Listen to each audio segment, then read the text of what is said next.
The scissors came at midnight. Two maids held her arms while the other woman gathered the long red braid into one fist, the braid she had brushed 100 strokes every night since she was a little girl. The blades closed once, twice, and as the last of it fell to the cold floor, the woman leaned down close to her ear and whispered 5 words. Now he will never know. The girl did not understand what those 5 words meant. She did not know that at that very hour, a day's ride away, the man in those 5 words was already on the road to her. An earl so cold that no one had ever seen him smile, a man who had crossed a long stretch of country to reach this shabby provincial estate, drowning in debt. The whole household believed he was coming to choose a wife. Not one of them guessed that he was coming only to ask a single question, a question he had held inside him for 8 years. And the night before he arrived, the woman who had just set down the scissors did a thing so cruel that when he spoke his question at the dinner table, the true answer had already been swept from the floor and burned to ash.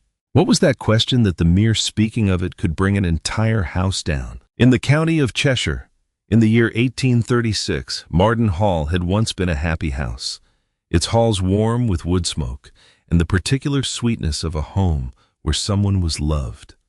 The girl on the attic floor, her shorn head bare and cold, could still remember it, though the remembering had become a kind of wound.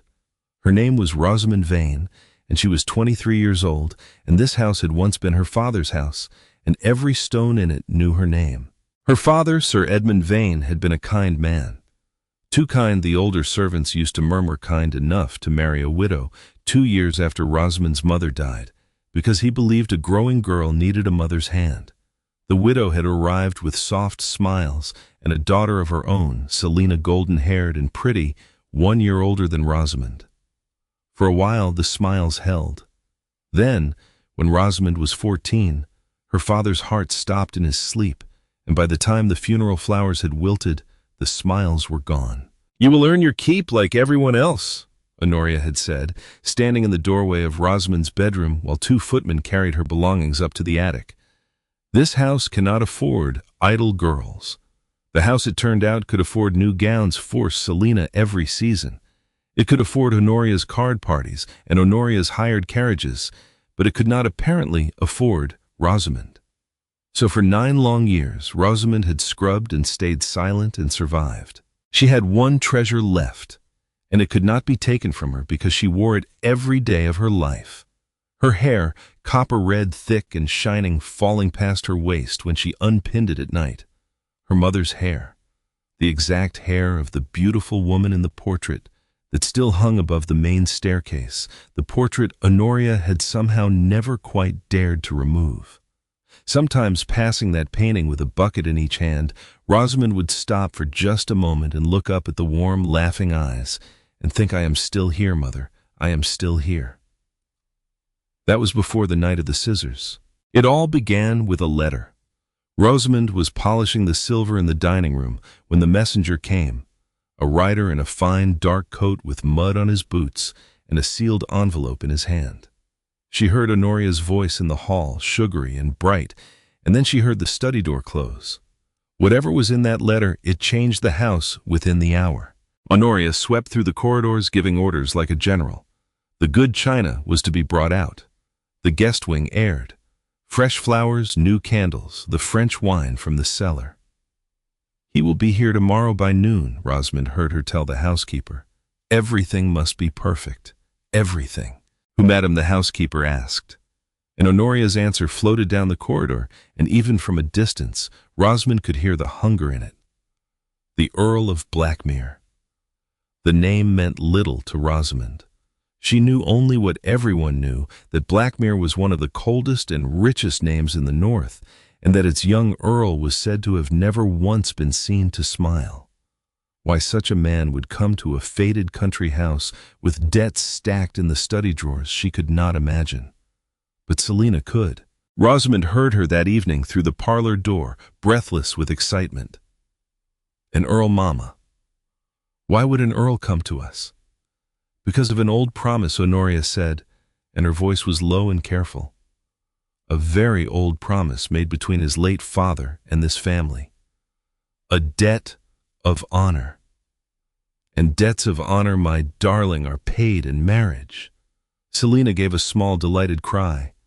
Rosamond, standing in the corridor with the tea tray, felt the cups tremble very slightly against the saucers, though she could not have said why. Something in Honoria's pause.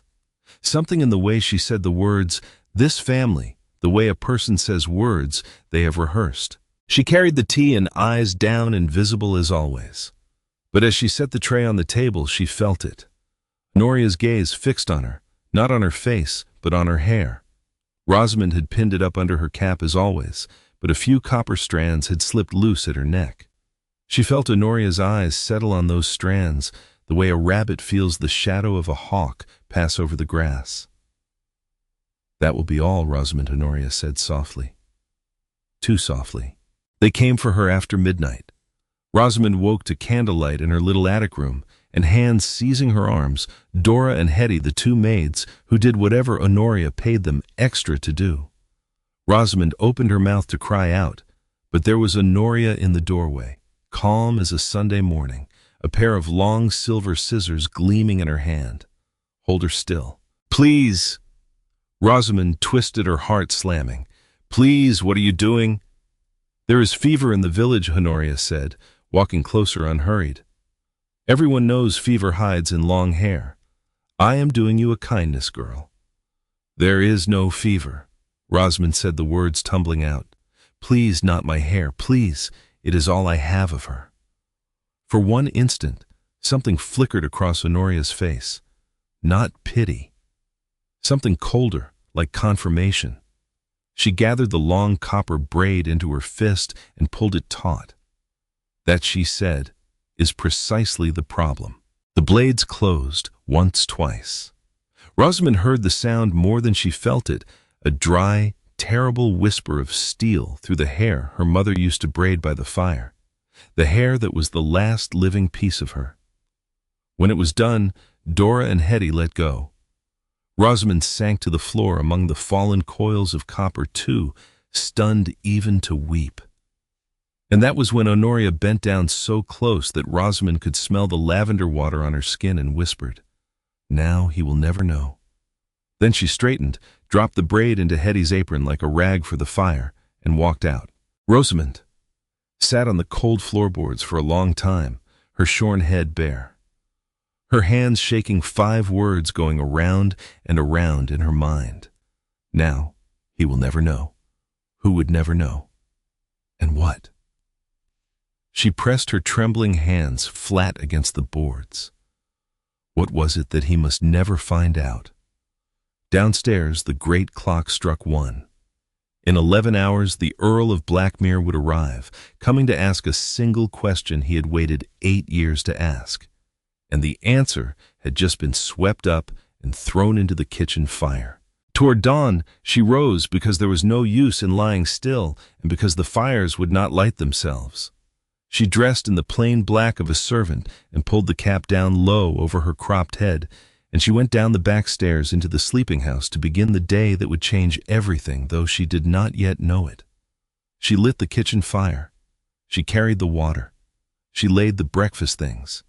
And all the while above the main staircase, her mother looked down from the gilt frame with warm, laughing eyes and copper hair loose over one shoulder, keeping her silence, keeping her secret waiting.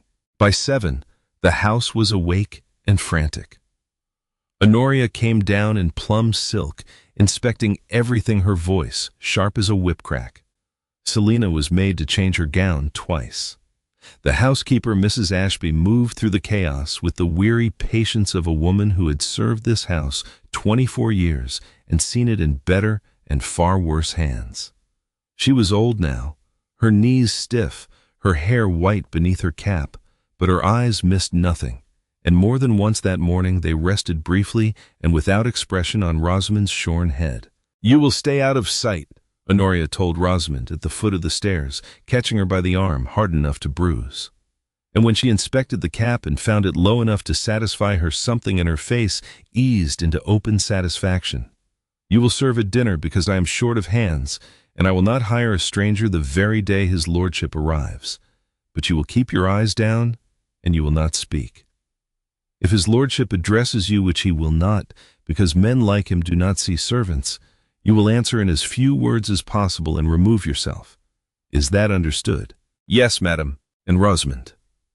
Honoria paused, her hand still tight on Rosamond's arm. "If you're thinking of telling anyone in this house who your father was, remember that the workhouse takes girls your age, and no one would come looking." The word workhouse fell into the cold morning air and sat there. Rosamond said nothing. She had learned long ago that silence was the only armor Honoria could not cut through. But some part of her, some small, stubborn ember that 9 years had not managed to put out, noted the threat and filed it away, because a threat spoken aloud is a door someone is thinking about opening. "Yes, madam," she said, and Honoria let her go. The Earl's carriage appeared at the end of the drive at exactly noon, and Rosamond watched it from an upstairs window, a dusting cloth forgotten in her hand. 4 black horses, perfectly matched, a crest on the door, a silver bird on a field of deep blue, a kingfisher, she thought, though she could not have said why. The sight of it made her chest tighten. The whole household had been assembled on the front steps for an hour. Honoria in her finest plum silk, Selina in white muslin, her golden hair in careful curls that had taken poor Dora all morning. Rosamond had not been assembled with them. She stood at the window, invisible as ordered, and watched the man step down from the carriage. Her first thought was that he was younger than she had expected. The way people spoke of the Earl of Blackmere, the coldness, the silence, the fortune, she had pictured someone gray and heavy. But the man on the gravel below was perhaps 30, tall, dark-haired, dressed in black so plain that it made Honoria's plum silk look like a costume. Her second thought was that everyone was right. He did not smile. Honoria curtsied deep. Selina curtsied deeper. The Earl bowed the exact minimum courtesy required, and even from the upstairs window, Rosamond could see that his eyes were already moving past Honoria, past Selina, across the front of the house. Not like a guest admiring an estate, but like a man searching for something. For half a heartbeat, his gaze swept the very window where she stood, and Rosamond stepped back so fast she nearly knocked over the washstand, and then felt foolish. He had not seen her. And what if he had? Men like him do not see servants. She picked up her cloth and went back to work. By evening, the servants' hall was thick with gossip. Not one smile, said Dora, who had helped carry his trunks, not one word of thanks. He asked Mrs. Ashby how long she had served here, said the footman, Walter, a steady old man of 30 years in the house. 24 years, she told him. And then Walter lowered his voice. He asked who else had been in service here longer than 10 years. Mrs. Ashby at the head of the table said nothing. But Rosamond, eating her bread at the far end, saw the old housekeeper's eyes lift briefly and rest on her, then drop again to her plate. "Why would he ask a thing like that?" said Dora. "Making conversation," said Walter with a shrug. "Earl," said Mrs. Ashby in a voice that closed the subject, "do not make conversation."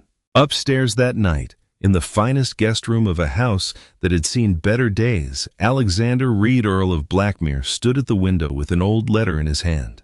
He had read it perhaps 1,000 times, his father's handwriting thin and slanting from the last month of his life. And if you ever recover what we lost, Alexander, remember that we owed Edmund Vane more than money. When the whole county turned its back on us, Vane alone kept faith. I promised him our families would be joined, that my son would offer his hand to Vane's daughter. A promise made in the dark is still a promise. Pay it. Vane's daughter. Alexander folded the letter away. His father had never known, could never have known, the strange, private reason his son had leapt at this particular debt of honor. There were 100 easier ways to honor a dead man's promise than to come here in person. He could have sent solicitors, arranged everything by post the way half the marriages of England were arranged. Instead, he had come himself because of the rain. 8 years ago, he had been 22 penniless in everything but name, the family fortune gone to his father's failed speculations, riding a borrowed horse home from another humiliating meeting with creditors. The storm had come out of nowhere. The road had turned a river, and the horse had thrown him at the ford and bolted. He remembered lying in the mud with the rain hammering down his ankle wrenched beneath him, and the carriages that had passed him, two of them fine ones, splashing him as they went by. Nobody stops for a ruined man. He had learned that lesson well by then. But someone had stopped. A girl, 16 or 17 perhaps, jumping down from a modest gig before the driver could even protest, running to him through the downpour, helping him up out of the mud with both hands. She had asked if he could stand. She had bound his wrenched ankle with her own scarf, kneeling in the flood to do it. She had given him her seat and walked at the wheel through the rain, and when he had shivered, she had taken off her own cloak, a plain gray woolen thing, and thrown it over his shoulders like it was nothing at all. He had been too dazed and too ashamed to ask her name, and the rain had been in his eyes the whole time, and if he was honest, he could not even swear to her face. But two things he remembered, and had never stopped remembering. The small crest painted on the door of the gig, a kingfisher over crossed wheat, which years later, when the money was his, again his hired men had matched to the name Vane, and her hair. The hood of her cloak had fallen back in the wind, and in all that gray rain, her hair had been the only color in the world, copper red, a long braid of it so bright it looked lit from within.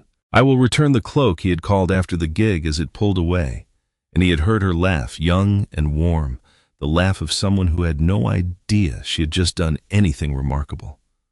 "Keep it," she had called back. "You need it more than I do." Then the rain had swallowed her. Vane's daughter. His father's promise. And his own 8-year search ending, if there was any mercy in the world, at this same front door. Alexander looked out at the dark garden. He had met the daughter of the house today. Golden curls and a rehearsed curtsy, and a mother who watched him the way a fox watches a hen house. Selina, they called her. Gold darkens with age, he told himself. Copper fades. 8 years was a long time, and a rain-soaked memory, a poor witness. Perhaps. But there was a portrait above the main staircase. He had passed it on the way to his room and stopped as if struck. A woman with warm, laughing eyes and copper-red hair. Tomorrow at dinner, he decided he would ask one simple question, careful and quiet. He had waited 8 years. He could be patient one more day.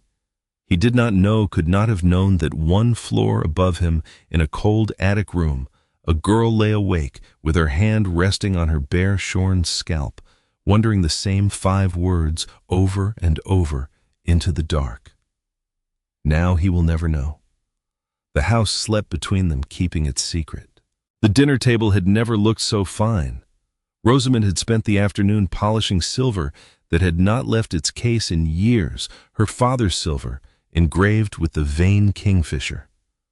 The good candlesticks were lit, the French wine breathing, and the cook had made 5 courses out of a household budget that usually strained to make 2. And Rosamond, in her plainest black dress, with the cap pulled low over her shorn head, had been assigned to serve. She wondered why Honoria would allow her in the dining room at all, until she caught her own reflection in a polished tray, hollow-eyed, cropped, shapeless, in servant's black, and understood. There was nothing left to hide. The scissors had seen to that. What better proof that Rosamond was no one than to let the Earl look straight at her and see nothing at all? The party came in at 8. Honoria glittering, Selina glowing, and the Earl in his plain black pulling out Selina's chair with perfect mechanical courtesy. "Your lordship does us such honor," Honoria purred as the soup went around. "Such a long journey, and you came yourself. Most gentlemen these days settle everything through lawyers. Some matters," the Earl said, "should not be left to lawyers." His voice was quiet. Even so, he had a way of answering that ended sentences rather than continued them. But Honoria was undaunted. Through the soup and the fish, she talked about the neighborhood, about London, mostly about Selina, Selina's music, Selina's French, Selina's watercolors, her delicate health that was nonetheless robust enough for the duties of a great house. Selina smiled and blushed on cue, rehearsed within an inch of her life, and to be fair, Rosamond thought as she poured the wine, she performed it beautifully.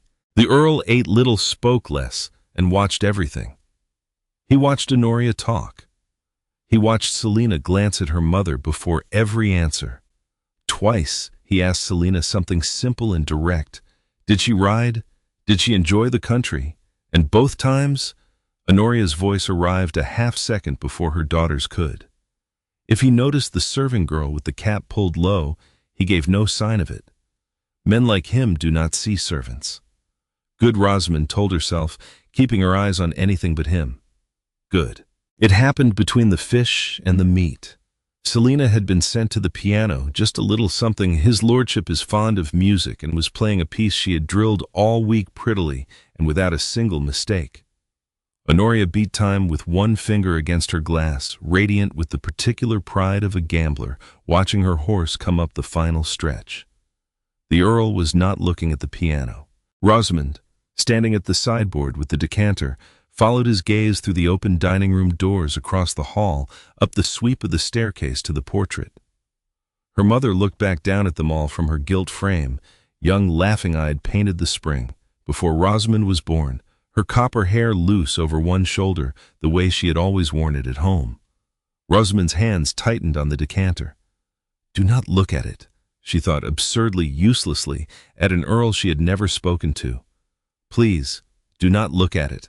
Selina finished her piece. Honoria applauded. You see, your lordship, did I not tell you such feeling, her poor dear music master always said. Madam. The earl's voice was not loud. It did not need to be. It cut Honoria off like a door closing. He was still looking through the doors up the stairs, and now he raised one hand and pointed unhurried and precise at the portrait. The lady in that painting, he said. Which of your daughters has her hair? The room went absolutely still. The decanter nearly slipped from Rosamond's fingers. She caught it against the sideboard with a soft clink of crystal that sounded to her like a gunshot. No one turned. No one was looking at her. Every eye in the room was on Honoria, whose fork had stopped halfway to her plate, whose face for one long naked second was the face of a woman standing on a trapdoor and hearing the bolt slide back. Which of your daughters? Not who is the lady, not what a charming portrait. The Earl had asked his question the way a lawyer asks a question, already knowing that it mattered, watching to see what the answer would do. And in that frozen second, standing invisible by the sideboard, Rosamond understood three things all at once, so fast it made her dizzy. The Earl was looking for hair, copper red hair. Her mother's hair, her hair, the hair that had been sheared off her head at midnight and burned in the kitchen fire. Honoria had known he would look for it. Now he will never know. Rosamond's shorn scalp prickled under the cap. Her heart was beating so hard she was sure the whole room must hear it. He's looking for me. Whoever this man is, whatever this is, he came here looking for me. And I'm standing 10 feet away from him, and he has no idea, because the only thing he knew me by is gone. The fork completed its journey. Honoria set it down, dabbed her mouth with her napkin, and smiled. And Rosamond had to admire with a kind of horror how quickly the trapdoor closed again. My dear lady in the painting, your lordship, Honoria said warmly, is my late husband's first wife, Sir Edmund's Isabella, gone these 22 years, God rest her, and the loveliest head of red hair in the county. She turned in her chair to gaze up at the portrait with an expression Rosamond had never once seen her wear in front of it, a soft, proprietary fondness. As to which of my daughters has her hair, Honoria went on, and here she gave a small, regretful sigh. That is the sorrow of it, your lordship. That particular red, it hardly ever passes down. My Selina had exactly that shade as a small child, red as a new penny. Did you not, my love? And then, as so often happens, it turned to gold as she grew. My own grandmother's hair did precisely the same. So I fear there is no copper left under this roof at all. She smiled up at the painted woman. Only her portrait to remind us what we have lost. Rosamond stopped breathing. The lie was so smooth, so complete. Honoria had not denied the portrait. She had not tried to claim that painted face for her own. She had simply drawn a soft gray curtain across the one thing that mattered, the hair, and explained it away so reasonably that a stranger could only nod. There is no copper left under this roof. And she had said it while the true copper stood 6 feet away, with a cap pulled low shorn to the scalp, not 4 nights before precisely, so that this sentence could be true. "Indeed," said the Earl. His face showed nothing. "That is a great pity." And yet he looked at the portrait a moment longer, and then he said, in a tone of mild social interest, "You said your younger daughter had the color as a child. I confess I should like to have seen it. One hears such things and can scarcely picture them. I do not suppose any lock of it survives." Honoria's smile held, but Rosamond, watching from the sideboard, saw what the question did behind it. A lock of copper hair to be produced on demand. He did not quite believe her. He was setting a small trap pleasantly, the way he had asked his first question pleasantly, and now Honoria had to step into it or refuse, and refusing would be its own answer. Its own. "Why, I believe I kept one," Honoria said, after the smallest pause. "Somewhere among my keepsakes. A mother keeps such things, your lordship, and forgets where. I shall look for it. It would amuse you." "I would be glad to see it," the Earl said. He picked up his glass. "Before I leave." He said it the way a man says lovely weather. But Rosamond, gathering plates with her heart in her throat, saw how it landed. One more brick for the lie due on delivery. I does not believe her, Rosamond thought, and the thought was so dangerous, so bright with something like hope, that she crushed it at once. It did not matter what he believed. There was no lock of red hair anywhere in this house to give him. She had watched Hetty carry the braid down in her apron.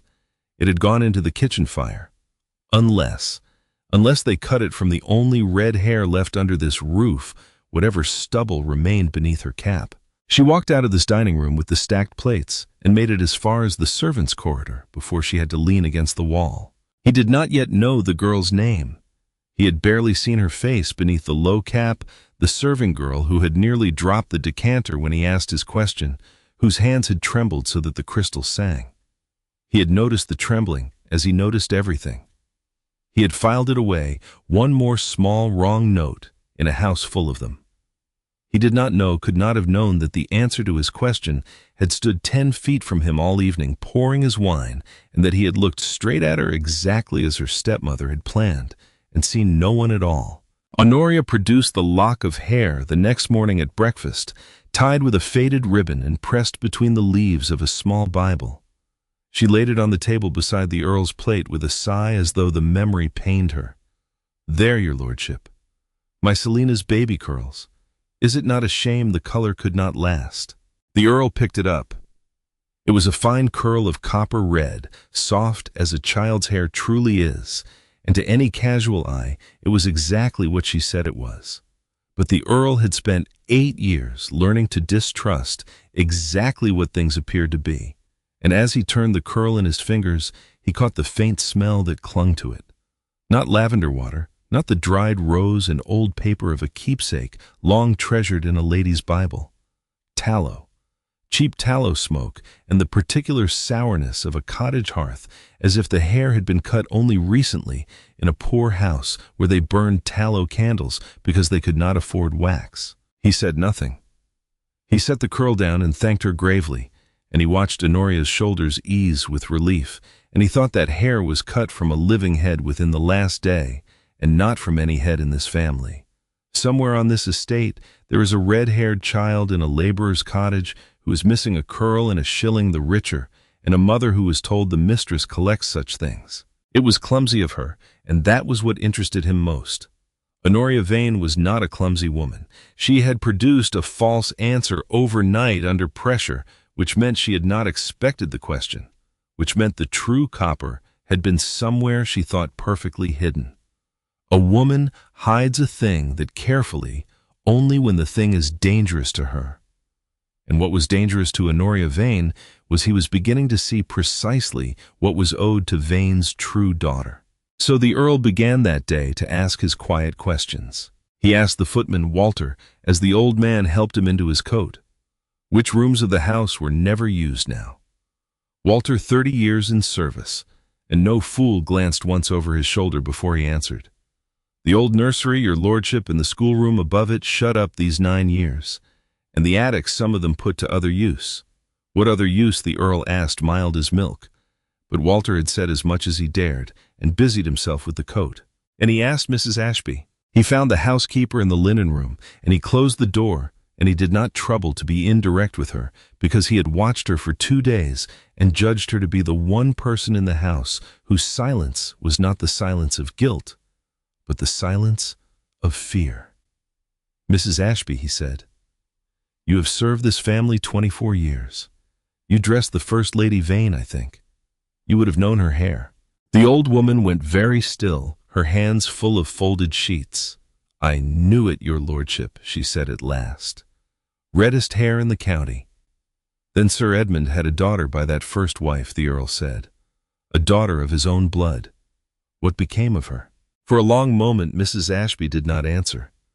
The Earl could see the war in her 24 years of careful silence against something older and deeper, and he had the sense only to wait.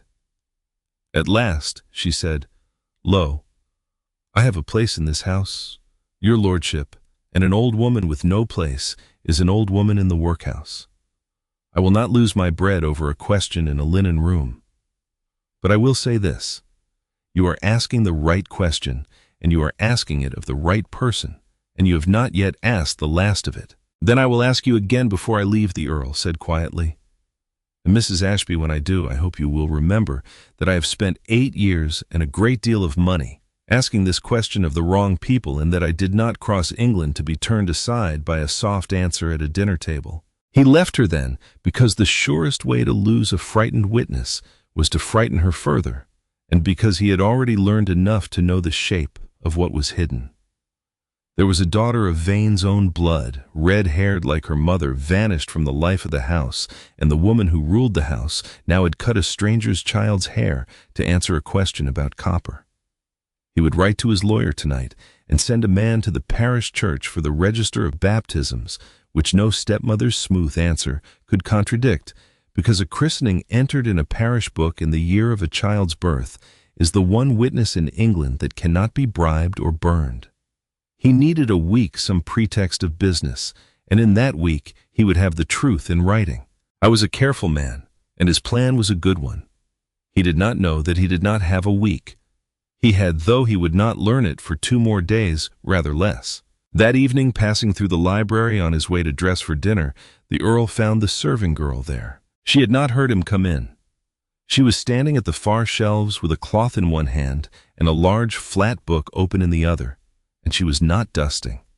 She was reading it, or rather studying it, turning the pages with a care that was nothing like a housemaid's careless handling. He stood in the doorway and watched. The book was a herbarium, he saw as he came quietly closer, a collection of pressed and dried plants, each specimen labeled beneath in a fine old hand. The girl's lips were moving very slightly as she read the labels, and he was near enough now to hear the faint shapes of the words. They were Latin.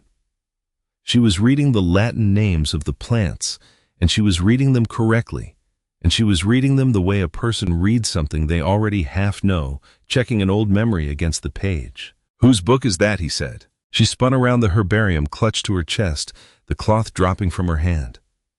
Under the low cap, her face went white. "Your lordship, forgive me. I did not know the room was occupied. I will come back. It is the old master's book.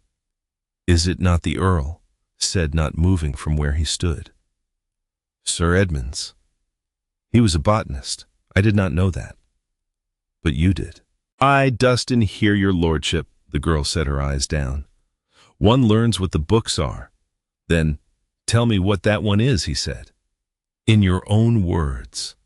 And she should have said something small and stupid and safe. He could see her wanting to, he could see 9 years of learned invisibility straining to make her say it. But something in her would not. "It is a record of the plants of this county," she said, very low. "The wild ones from the hedges and the water meadows. He gathered them himself over many years, and pressed them and named them so that they would not be forgotten. "So the master of the house made this," the Earl said. "And a housemaid reads his Latin." She said nothing. He looked at her hands still holding the book against her chest, chapped and reddened with work, but long-fingered a gentlewoman's hands ruined by a servant's labor. And he looked as she breathed at the thin silver chain that had slipped free of her collar when she turned, and at the small bright thing that hung from it half hidden against the black cloth. "That is a fine chain for a housemaid," he said. Her hand flew to it. Far too fast. She closed her fingers over the chain and whatever hung from it and slid it back beneath the black cotton, and the speed of it, the reflexive protectiveness of it, told him more than an hour of answers could have. "It was my mother's," she said. "Your lordship." "And your mother was the Earl said." The library door opened. "There you are, your lordship." Honoria stood in the doorway, and the Earl watched her take in the whole scene in a single flick of the eyes, the girl, the book, the distance between them, and go slightly white about the mouth while her voice stayed all honey. "Forgive the intrusion. Selina is asking for you in the music room. She has found the sweetest duet." And then the honey hardening as she turned to the girl, "The silver in the dining room will not polish itself. Go." The girl set the herbarium down on the table with careful hands, curtsied, and went her eyes on the floor. But at the door, she risked one glance back, and it was not at Honoria. It was at the Earl. And he held that glance for the half-second it lasted, and read in it something he had not expected. Not fear only. Recognition, almost as if she too were struggling to place a face half seen through rain. "Madam," he said pleasantly as the door closed behind the girl, "you never introduced me. Your maid's name is—" Honoria's smile did not waver, but the pause before she answered was a heartbeat too long. "Rosamond," she said. "A charity case, your lordship, a poor connection of the late Sir Edmund's taken in out of Christian duty and set to useful work. One does what one can for such people. She is not worth your lordship's notice." "Rosamond," the Earl said, as if trying the name. "No," he agreed, and let his gaze rest for a moment on the herbarium the girl had left on the table. "The old master's book of names closed now. I am sure she is not." But he thought, as he followed Honoria to the music room, and the sound of Selina's careful playing, "A poor connection does not read the dead master's Latin from memory. A charity case does not guard a silver chain as if it were a wound. And a stepmother who has nothing to hide does not take a heartbeat too long to say a servant's name." Honoria struck the next evening, and she struck the way she always struck, smiling, and this time she struck with witnesses. The Earl knew something was wrong the moment he came down and found the drawing room full. The vicar and his wife, a neighboring squire, and Mrs. Locksley, a widow from the next parish, a woman famous across 3 counties for a tongue that ran ahead of her sense, already deep in the sherry and beaming at him as though they were the oldest of friends. Honoria had assembled an audience overnight, and a hostess only gathers an audience, the Earl thought, when she means to perform something that cannot afterward be taken back. "Your lordship," Honoria swept toward him, radiant in wine-dark silk, "you will forgive a little company. Such friends all longing to meet you." He bowed to the room and calculated. He had planned to leave in 2 days, quietly questions unanswered, and then return with lawyers and the parish register, and whatever it took to unearth what this house was burying. He needed his week. He did not have it. Honoria, it turned out, needed only an evening. It came at the table between courses when Mrs. Locksley, well-watered and clearly primed, set down her glass and cried out, "Well, your lordship, am I permitted to say what the whole neighborhood is whispering? A certain happy understanding between 2 great families." Mrs. Locksley, Honoria chided, delighted, "You will embarrass his lordship." "Embarrassed," said Mrs. Locksley. "A promise between fathers is a sacred thing. I say it is a sacred thing, and so it is." And she turned her bright, tipsy, merciless eyes on the Earl and waited, and so did every other guest at the table. Honoria turned to him too, and her eyes were soft and her voice was softer, and underneath both was the click of a key turning in a lock. Your lordship, forgive me. I had meant to wait. But since our dear Mrs. Locksley has opened the subject before friends, perhaps the time for waiting is past. She nodded to the footman, and the footman brought a silver tray, and on the tray lay a letter. The Earl knew the hand before it reached him. Thin, slanting, unmistakable. His father's. Your late father wrote this to my late husband, Honoria said gently, in the last year of his life. Sir Edmund treasured it. I have treasured it since. Read it, your lordship. Read it aloud, if you will. There is nothing in it that either family need blush for. He read it silently first.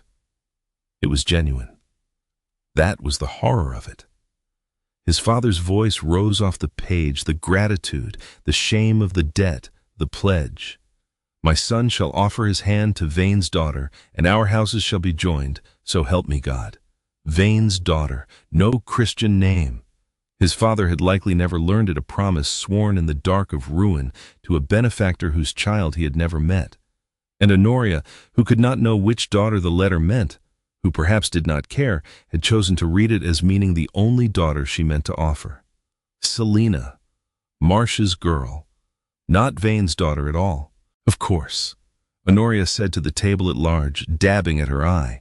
No one could hold a great man to his father's word against his will. Times change. Promises fade. If his lordship felt the obligation had lapsed, and she let it hang there delicately in front of the vicar, in front of the squire, in front of Mrs. Locksley, who would carry it to 3 counties by Sunday. Then she smiled at her daughter. But I know what my dear husband believed, and I know what my Selina is worth. Selina sat with her golden head bowed, blushing on command, and the Earl looked at her and understood the whole architecture of the evening. Refused now before witnesses, with his father's own oath in his hand, and he was the Earl who spat on a dead man's word, his own dead father's word, to jilt an innocent girl at her own table. The story would reach London before he did. Honor the promise, and he married the wrong daughter of the right house. The wrong daughter. His certainty startled him with its force. He had no proof yet. A chain, a book of Latin, a smell of tallow on a lock of hair, a stepmother's pause. Nothing that would weigh for 1 second in a drawing room against a mother's sworn word and a father's genuine letter. Everyone was watching him. Mrs. Locksley's glass was still half raised, and the Earl heard himself say, because there was in that moment nothing else a man of honor could say, my father's word is my word. The room broke into applause. The vicar's wife was already dabbing happy tears. Mrs. Locksley thumped the table and called for a toast. Honoria pressed both hands to her heart, triumphant and humble and unbearable.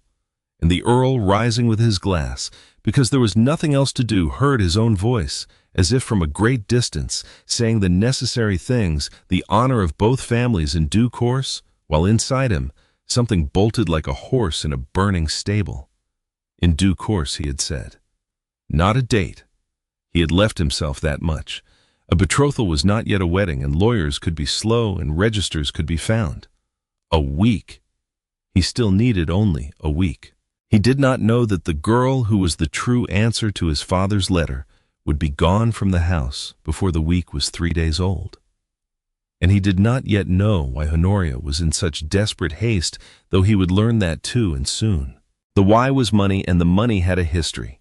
Honoria's first husband, the elder, Marsh, had owned a small sugar estate in the West Indies, and when he died he had left it mortgaged to the roots and worth almost nothing, or so it had seemed. But 3 years passed. In 1833, the Parliament had at last abolished slavery through the whole of the British colonies and had promised the owners of the freed to compensate them from the public purse. 20 millions of pounds the newspaper said to be paid out through a commission in London to the men whose human property the law had set free. It was a monstrous arithmetic, and Honoria had followed it with the closeness of a starving woman watching bread. For Marsh's old estate carried a claim to a share of that public money, and Honoria, as his relict, meant to have it. But the claim was tangled. The mortgage holders claimed it, and a cousin of the dead Marsh claimed it, and the whole knotted business had gone into the Court of Chancery, where fortunes were argued over for years, while lawyers grew fat and the parties grew old. Meanwhile, the creditors of Marden Hall, who had watched Honoria's card parties and Selina's gowns for 9 years, had lost their patience, and there were debts now that no more delay could answer. And there was the other thing. The thing that made the Earl's arrival not merely a chance at grandeur, but a matter of survival. For Marden Hall was not Honoria's. Sir Edmund's will had left the estate in trust. The income of it came to his widow only during her widowhood, and only by a clause his lawyer had thought a kindness until his daughter Rosamond should marry, at which time the estate and its income passed to Rosamond and her husband, the tangled remnant of an old entail that had no male heir to catch it. 9 years, Honoria had drawn that income and let the girl scrub the floors because a Rosamond kept a servant, kept nameless, kept unmarriageable, was a Rosamond who would never trigger the clause, but a Rosamond noticed by an earl, a Rosamond who might be recognized restored married. That Rosamond would cost Honoria everything at the very moment the creditors closed in and Chancery had not yet paid. So Honoria needed 2 things, and needed them at once. She needed Selina married to the Earl to bring the shelter of a great name over the house before the crash came. And she needed Rosamond gone. Not merely hidden now, for hiding had failed. The girl had been seen. The Earl had spoken to her, had asked her name. Gone. Gone past finding, past recognizing, past any possibility that she might one day stand up and say who her father had been and marry and take the estate. A charity connection could vanish and no one would ask. Girls of that sort were always vanishing to sick aunts, to distant service, to the wide, indifferent country that swallowed the poor without a sound. Honoria came to Rosamond's attic that same night after the guests had gone and the house had quieted. And she did not smile now, because there was no audience to smile for. "You have been noticed," she said. No preamble. "That was careless of you." "Madam, I never." "You never. Of course you never." Honoria crossed to the small window and looked out at the dark. "It does not matter what you never. A man like that notices a crooked candle and you." She turned and looked Rosamond over slowly from the boots to the cropped head. "You are a very crooked candle indeed. So you are going away." The floor seemed to tilt. "Away, madam, to my cousin Maud in the north." "At Kendal. She is poorly and needs a strong pair of hands, and you will do very well there. The carriage comes for you tomorrow night after the house is asleep. You will tell no one, not the kitchen, not the maids," and a small pause, "not Mrs. Ashby. If his lordship should notice one servant fewer, which he will not, you have gone to nurse a sick aunt. Girls of your sort are always leaving to nurse sick aunts." "Madam, please." Rosamond heard the crack in her own voice and hated it. "I was born in this house." Honoria's face did not change. "No," she said quite softly. "A gentleman's daughter was born in this house. I do not see one anywhere. Do you?" She moved to the door. "Pack tonight. That will be all." There was almost nothing to pack. And that was the thought that finally broke Rosamond's composure. Sitting on the floor of her attic room past midnight, beside the small wooden trunk that held the whole of her life, 9 years in her father's house, and everything she owned went into a box a child could carry. 2 work dresses, a darned shawl, a bundle of letters in her father's hand, hidden under the false bottom Mrs. Ashby had taught her to make, and at the very bottom, folded small and flat where it had lain for 8 years, a man's riding cloak, gray and heavy and travel-stained, watermarked along the hem, where no sponging had ever quite lifted the memory of a storm out of it. Rosamond sat back on her heels and stared at it. She had been 15, coming home from the village in the gig, the sky going green-black, and then the rain like the end of the world. And in the middle of the flooded ford, a man in the mud, young, soaked to the bone, and 2 fine carriages had already gone past him, throwing water. She remembered jumping down before old Samuel could stop her, kneeling in the flood to bind his wrenched ankle with her own scarf. The man had been ashamed. That was what she remembered most. Not hurt, not frightened, but ashamed, the way men are when the world has been kicking them a long time and a stranger arrives to witness it. He had tried to refuse her seat and refused the cloak, and she had thrown it over his shoulders anyway because he was shivering and told him to keep it. "I will return it," he had called after the gig, standing in the downpour with the gray wool around him. "I give you my word." And she had laughed, and the rain had swallowed him, and she had never even asked his name. 2 weeks later, a parcel had come to the house addressed only to the young lady of the vain gig, the cloak cleaned and pressed with no letter and no sender. Her father had teased her about her mysterious night for a month. 6 weeks after that, her father was dead, and Honoria owned the world, and the cloak had gone to the bottom of the trunk with everything else that was over. Rosamond lifted it out now and held it against her chest in the candlelight. Strange the things that survive. The braid was Ash. The house was Honoria's. Her name by tomorrow night would belong to nobody at all. A strong pair of hands, at Kendall no past, no portrait, no proof. And yet here was this one gray cloak that a drowning man had promised to return and had returned because apparently there existed somewhere out in the world at least one person who kept his word. She would not take it north. The thought arrived whole and certain. Cousin Maud's house, whatever and wherever it truly was, would swallow whatever entered it, and some things should not be swallowed. So before the candle burned out, Rosamond wrapped the cloak in brown paper and carried it down through the sleeping house to the small parlor where Mrs. Ashby slept and knocked. The old housekeeper opened the door in her nightcap, took one look at Rosamond's face, and stood aside without a word. "They are sending me away," Rosamond said. "Tomorrow night. I am not to tell you. So I am not telling you. I am only leaving something in your keeping." She put the parcel into Mrs. Ashby's hands. "It belonged to a traveler once," she said. "He will never come for it. But if he ever should—" And there, her voice finally failed just for a moment on the whole ruin of everything. If he ever should give it to him, and tell him the vain girl said the debt was paid long ago. Mrs. Ashby looked down at the parcel for a long time. When she looked up, her eyes were bright and hard. "Where are they sending you, child?" North Rosamond said. "To a cousin. Cousin Maud at Kendall. I will write when." And she realized with a small, cold slide of fear that she did not know. No town she had ever seen, no address, only a carriage coming after dark for a girl the house would deny had ever existed. "You listen to me," Mrs. Ashby said, gripping Rosamond's hand with surprising strength. "I have kept my tongue in this house for 9 years because I am old and afraid, and an old woman with no place has nowhere to go but the very place they are threatening you with. I have not been brave.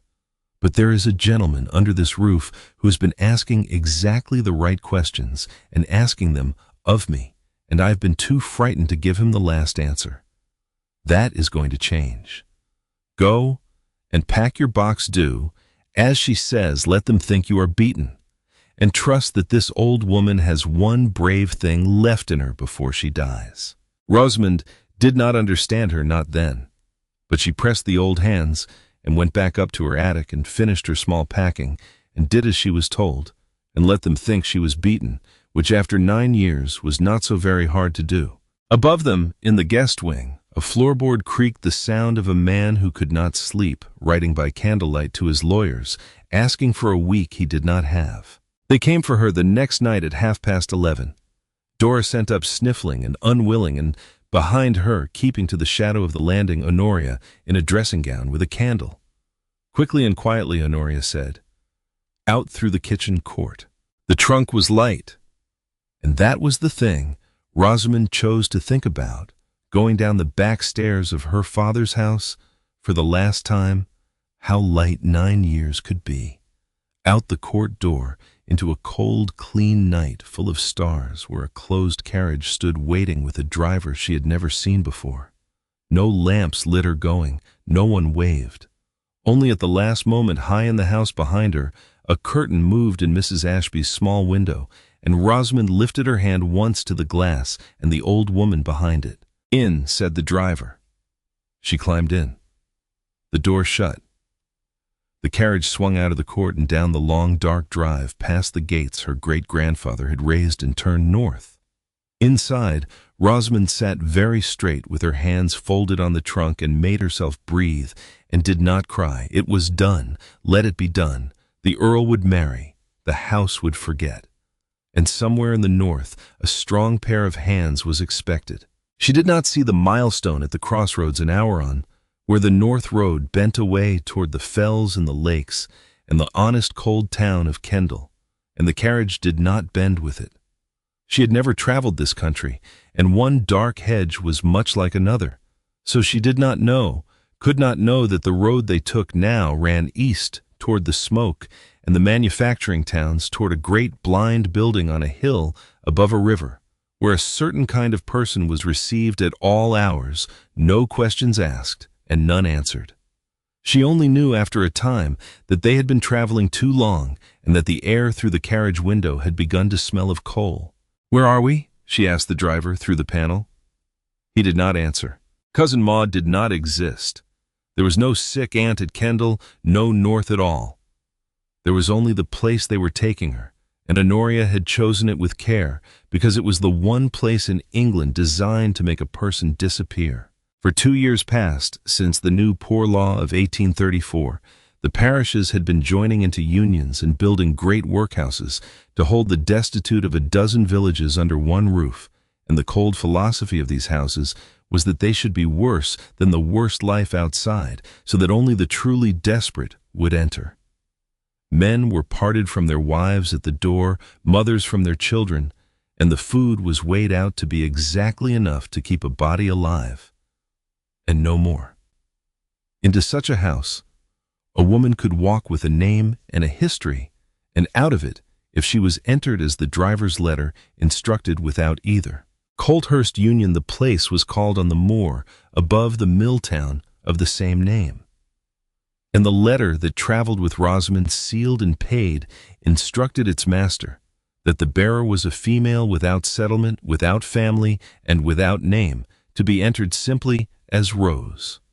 No surname, no parish of origin, no correspondence to be received or forwarded.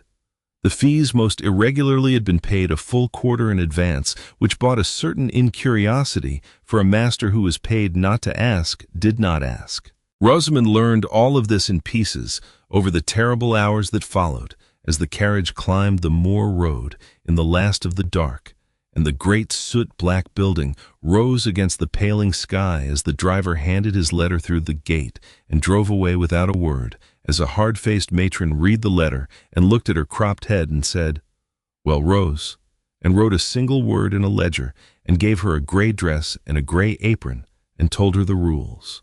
But she learned the worst of it from an old inmate with a face like a folded rag on the second morning in the women's yard. Rosamond had whispered a question about whether letters ever reached the outside from this place, and the old woman had laughed, not unkindly, a dry rattling sound, and then seeing something in Rosamond's face had softened and told her the thing she would not stop hearing for the rest of her days. "You want to keep your name, dearie," the old woman said. "You hold on to it however you can, because them that comes in here with no name and no folk to ask after them."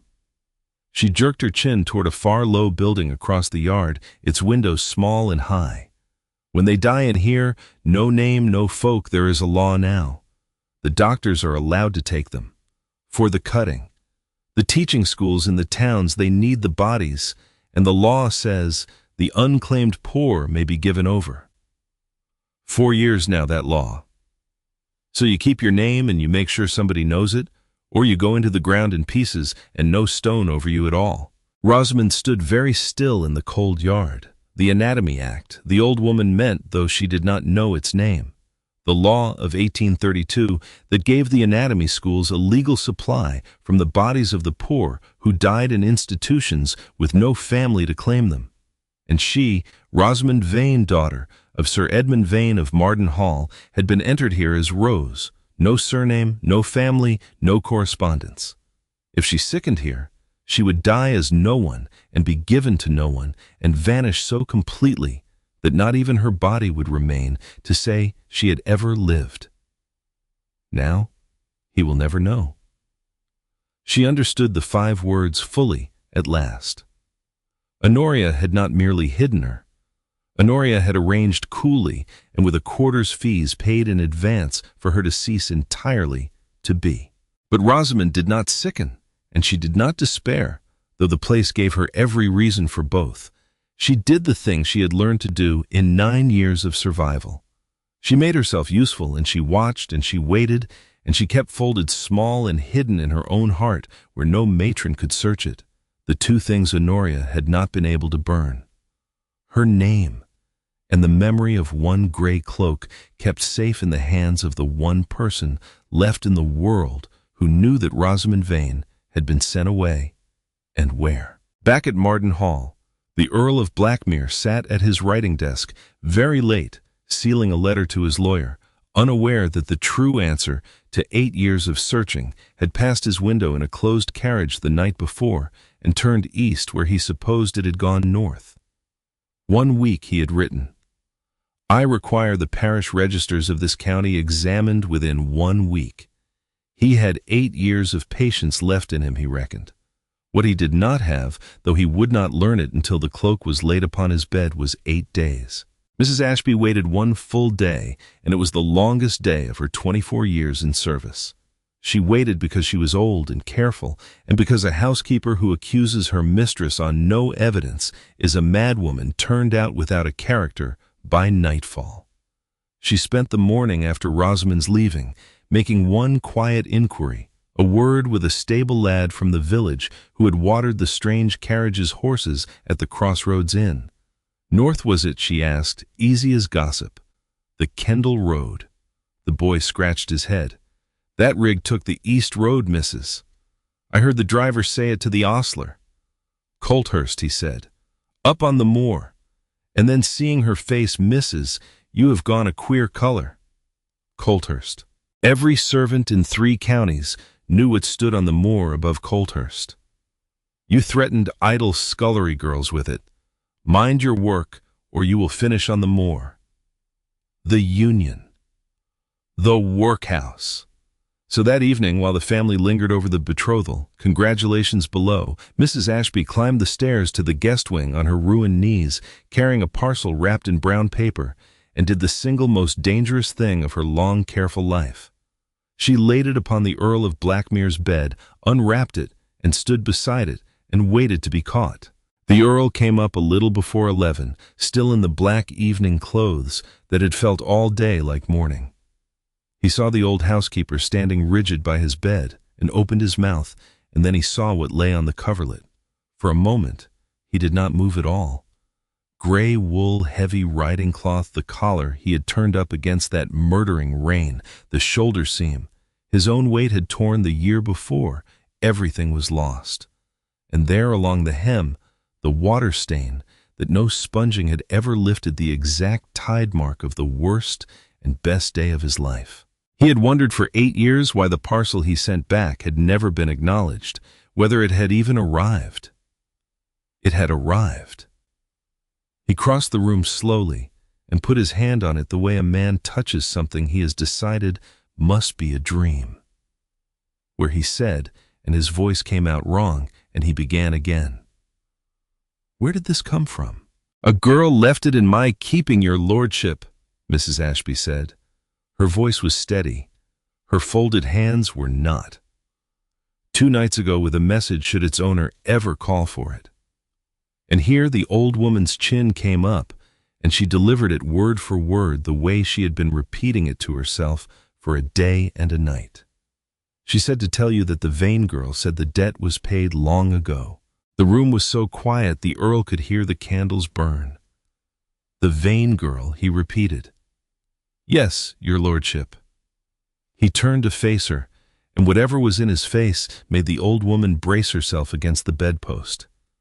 I am going to ask you the questions I have been asking all week, he said very low. And this time you are going to answer the last of them. The woman in the portrait above the stairs. and the true daughter of Sir Edmund Vane. Tell me they are not the same blood I have been looking for. And Mrs. Ashby, 24 years careful, 24 years silent, found that the truth once started came out of her like water through a burst dam. Isabella Vane, your lordship, the first and only true lady. Vane dead these 22 years and the reddest hair in the county. And her daughter is Rosamond. Rosamond Vane, christened in the parish church, and I carried her to the font myself. Not Miss Selina. Your lordship, Miss Selina came into this house at 11 years old, with her mother gold-haired as she is tonight, and I unpacked her trunks with my own hands. The house is Rosamond's by her father's will the day she marries, and that woman below has kept her a scrubbing drudge 9 years, so the day would never come. And 4 nights before you arrived, Madam went up to the attic at midnight with a pair of scissors and cut off the child's hair to the scalp so that you would look at her and see nothing. The Earl said nothing. He had gone very still. So that I would look at her, he said at last, and see nothing. Yes, your lordship. And the whole monstrous shape of it stood before him, complete the shorn head under the low cap, the trembling tray, the chain snatched out of sight, the Latin read from the dead master's book, the girl called Rosamond, who had stood 10 feet from him at his own inquiry, while he asked a roomful of liars for the color of her hair. She had been there. She had poured his wine. She was the girl from the rain, and the answer to his father's letter, and the end of 8 years. And he had looked straight through her, exactly as her stepmother had known he would, because the only thing he had trusted himself to know her by had been burned in the kitchen fire. "Where is she?" he said. Mrs. Ashby's face crumpled. "Gone, your lordship." 2 nights passed. Madam put her in a hired carriage after midnight for a sick cousin in the north. But there is no cousin, your lordship, and the carriage never went north. It took the east road to the moor above Colthurst, to the Union workhouse, and she was entered there, I have reason to think, with no name and no family at all. The Earl was already moving. He was at the door when she said the last of it to his back, the words she had been most afraid to say, and they stopped him with his hand on the frame. Your lordship. In that place, a person with no name and no folk to claim them, if they should die there is a law now. They are given to the anatomy schools. She was entered as no one. Do you understand me? She was entered as no one. I understood her. He went down the great staircase 2 at a time, past the portrait of Isabella Vane with her laughing eyes and her copper hair, into the drawing-room, where the family and the last lingering guests sat over cards and cordials, Honoria presiding, Selina at the piano. He stopped in the middle of the carpet, and something in the sound of his arrival stopped everything else. The cards, the music, the vicar's wife, mid-sentence. Honoria rose, smiling. Your lordship, we had nearly given you up. Will you take a hand of? Where is Rosamond Vane? He said. The question landed in the room like a dropped chandelier. He asked it the way he had asked the first one, quietly, precisely, already knowing that it mattered. But this time he was not watching to see what the answer would do. This time he was watching a woman's face come apart, and every guest in the room watched it with him. The smile held. The eyes did not. Your lordship, I do not. We have no one of that. Madam. His voice never rose. That was the thing the vicar's wife would remark on for months afterward, that it never rose at all. You are about to tell me a lie, and I advise you with my whole heart against it. Your parish register is being copied from my lawyers as we speak. Your housekeeper has found her tongue. And the lock of hair you gave me smells of tallow and a tenant's hearth, not of any Bible. He took 1 step closer. So we will try it once more. And you will consider before you answer that the girl you put in a carriage 2 nights ago is the daughter my father's letter binds me to, and that I have just been told what becomes of the nameless dead in the place you sent her. Where is she? In the silence, somebody's cordial glass tipped over and rolled unregarded across the card table, and it was Selina who answered.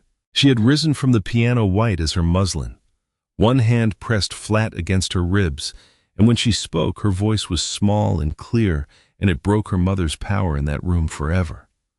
"Colthurst," said Selina. "Mama had her taken to Colthurst on the moor. I heard her give the direction to the driver. Her mouth trembled and firmed. I did not know until it was done. I swear before God I did not know. But I know it now, and I will not wear a wedding gown bought this way. Not for an earldom, not for anything. Selina." Honoria's voice was a whip crack, but it cracked on empty air. The Earl was already gone. They heard him in the hall, and then in the court, his voice carrying back through the open door, "The fastest horse in that stable saddled, now nothing else." And then hooves on gravel, going away east into the dark, at a pace no carriage lamp could ever have followed. On the wall above the staircase, serene in the candlelight, Isabella Vane watched them all and laughed her painted laugh. He rode through the night the way he had done everything for 8 years, as if the thing he chased might vanish if he slowed. The east road was black and rutted, and twice the horse nearly went down in the dark, and he did not slow. 2 nights she had been in that place, and a law that turned the nameless poor into instruction for surgeons. He knew what workhouses were the gray wards and the smell of lye and turned soup, and the faces that had stopped expecting anything. The girl who had given a drowning stranger the cloak off her own back had been sent there to disappear. Not a third night, he said aloud, to the dark, to the road to God if he was listening. She does not spend a third night in that place. Dawn was a gray line behind the mill chimneys when he clattered up the long moor road, and the Union rose out of the morning mist, exactly as he remembered its kind, a great blind barracks of soot, dark stone, iron gates, and over the gates, in letters some committee had no doubt found improving a motto: "Labor omnia vincit, work conquers all." The Earl looked at the words with 8 years of fury in him and hauled the bell-pull hard enough to wake the dead. The porter who came was inclined to be difficult. It was not visiting day. It was not visiting hours. The master was at his breakfast, and then he got the gate lamp properly on the caller's face and clothes and heard the word Blackmere, and became in the space of 3 seconds the most obliging man on the moor. The master of the Union received his lordship in a cold parlor that smelled of ink and cabbage, and confirmed a ledger open that yes, 2 nights past, a young woman had been brought in by private carriage, which was irregular, but the fees had been paid a full quarter in advance, which was more irregular still. Entered as he squinted Rose. No surname, no family, no correspondence by the instruction of the accompanying letter. He looked up uneasy, beginning to understand that something was very wrong with his tidy ledger. "It is not so unusual, your lordship. Folk have their reasons." "Take me to her," the Earl said. Now. They found her in the yard. The women's yard was a square of beaten earth between high walls, where 24 gray uniformed figures took their morning half-hour of air, walking the perimeter in 2s and 3s, with their heads down against the wind. The master began scanning the line, muttering, "The new intake, the new intake." But the Earl had already stopped looking anywhere else. She stood apart near the wall, where a stunted elder tree had somehow argued its way up through the packed ground. Gray dress, gray apron, a cropped head bare to the cold. And she was not walking with the others, nor standing idle. She was crouched down beside a small child, a thin gray mite of a girl who had begun to cough and shiver, and Rosamond had taken off her own apron and wrapped it round the little one's shoulders, and was holding her and speaking to her low and pressing something into her hand, a leaf of something, some herb she had found even in this barren yard, folded into the child's palm the way her father must once have shown her. And the Earl of Blackmere stopped in the gateway of the workhouse yard and understood finally and completely that he had been a fool for 8 years. He could have passed 100 copper braids in the street without turning, because it had never been the hair. It was this: a girl who, given nothing cold and shorn, and entered into the world, as no one would still take the apron off her own back for someone smaller and colder than herself. That was what he had carried out of the storm 8 years ago and never been able to name. Not a color. A kindness that did not stop to count the cost. He had been searching for the wrong thing the whole time, and here at the last was the right one crouched in the frost with her arms around a stranger's child. He crossed the yard. The gray lines of women stopped and stared. The master hurried after him, bleating something about procedure, and the earl heard none of it. Rosamond looked up at the sound of his boots and went white and rose and dropped a curtsy that 9 years had made a reflex. Her eyes down, her whole body braced. Even here, he thought, and it nearly undid him. "Your lordship," she said low and steady, "if madam has sent you to recover the household's property, I took nothing. They may search the trunk. I took nothing that was not." "You took nothing," the earl agreed, "that was not yours to take. That has been the whole trouble." And he unwrapped the brown paper parcel he had carried through the night inside his coat and shook out 8 years and 1 thunderstorm's worth of gray wool. Rosamond's eyes came up. She looked at the cloak, at the water-stained hem, and then at his face, really at his face for the first time, the way you look at something you are trying to see through rain. And one hand rose slowly and pressed against her mouth. "I told you the earl said that I would return it." The wind moved in the elder tree. "You." Rosamond's voice came out a thread. "The ford. The man at the ford. That was you." She shook her head once, as if the whole world had come loose from its hinges. "You could not be. I gave that cloak to a poor man." "You did," he said. He stepped closer and set the cloak around her shoulders over the gray workhouse uniform covering it, and fastened the clasp at her throat with great care as if it were an order of knighthood. The poorest man in 3 counties that day. He had lost his fortune, and his father was dying, and 2 carriages had just shown him precisely what the world thought he was worth. And then a girl came down into the flood and gave him her seat and her cloak and laughed as if it were nothing at all. His voice roughened. "It was not nothing. I have been looking for you for 8 years, Rosamond Vane. My father sent me to this county to honor a promise, to offer my hand to Vane's daughter. I did not know until 2 nights ago that the girl in the rain and Vane's daughter were the very same errand. They cut off my hair," she said. "Even now, even here, she would have things accurate, so that you would not know me. Your stepmother told me a great many things," the earl said. "Your housekeeper told me the truth, and your stepsister in the end told me the road. Selina refused an earldom before witnesses rather than profit from what was done to you. There may be hope for her yet." He looked down at her, at the shorn copper stubble already pushing up bright even in that gray yard, at the chain at her collar, at the steady eyes that had watched him from behind a decanter while he questioned a room of liars. And then he did the thing he had not planned and could no more have stopped. Then the rain. The Earl of Blackmere in the frost of a workhouse yard, before the assembled poor of Colthurst and its gaping master, went down on one knee. "They believed I would know you by your hair," he said. "They cut it off and hid you in plain sight, and very nearly won, because I was fool enough to be looking for a braid. But I'm not asking the girl with the copper hair." He took her chapped, work-worn hand in both of his. "I am asking the girl who stopped, Rosamond Vane, daughter of the kindest man my father ever knew. Will you come home first to your own house, to stand under your mother's portrait, and hear your name said properly in it? And then, if a man who took 8 years to keep one small promise can be trusted with a greater one, will you be my wife?" The yard held its breath. The gray lines of women had given up all pretense of walking.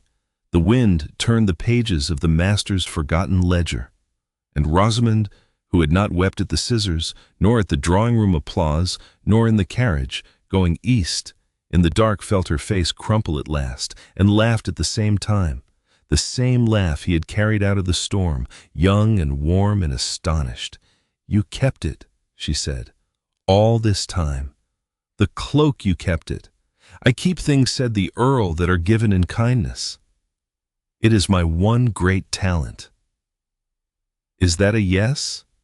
"It is a yes," said Rosamond Vane. And in front of all Colthurst, the girl in the workhouse gray reached down and pulled the Earl of Blackmere up out of the frost by both hands, which the women of the yard agreed ever after was only fair, since by all accounts he had once done the same for her. The story traveled as such stories do faster than any carriage.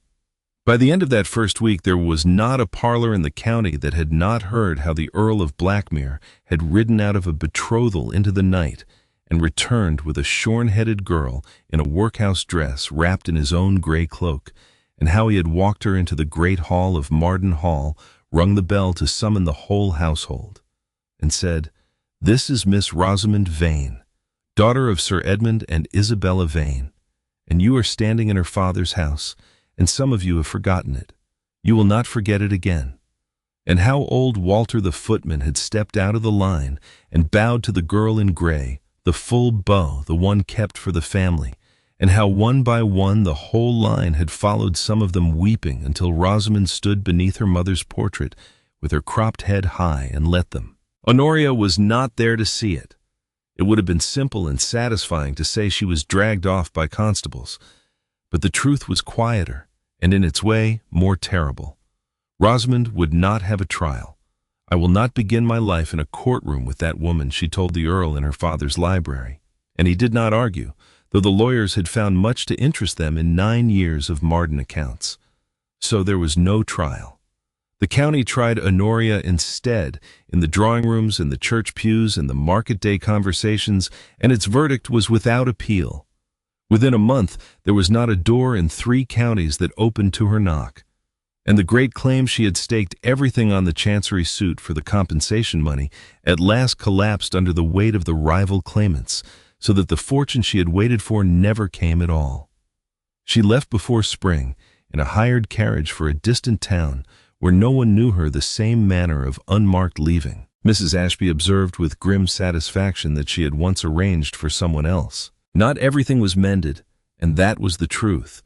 Rosamond made her peace with over that first year. The braid was ash, and hair grows back slowly, the way honest things do, a bright copper crop that first winter, then curling at her ears by spring. The estate itself had been bled too long to come right all at once, for 9 years of Honoria's management had sold what could be sold and let the rest run down. "We will find what was sold," the Earl said, "and what cannot be found. We will forgive, but nothing more gets taken from you." It was not a quick repair.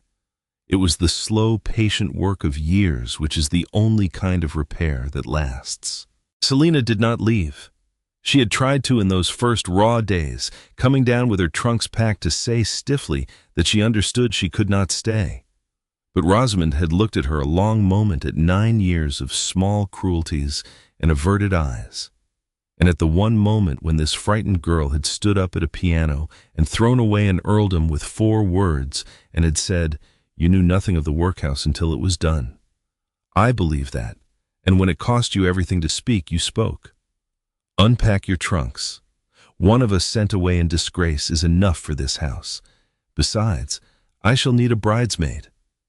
And Selina had burst into tears on the spot, and had never from that hour been anything less than fiercely penitently loyal. They were married in the parish church on a morning in late September, 1 year almost to the week from the night of the scissors. Mrs. Ashby sat in the family pew by the Earl's own insistence, upright in new black silk. 24 years of careful silence ended. When the vicar asked who gave this woman to be married, there was a small silence.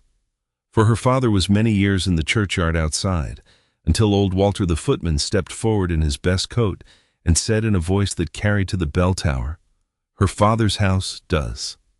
Rosamond wore her mother's wedding ring, taken at last off the silver chain and given to the Earl to give back to her, and her hair 1 year grown copper, bright and still too short for the towering fashions of the day, was dressed simply and close, woven through with small white flowers.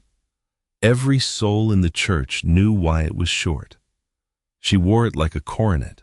Above the great staircase at Marden Hall, the portrait of Isabella Vane no longer hung alone.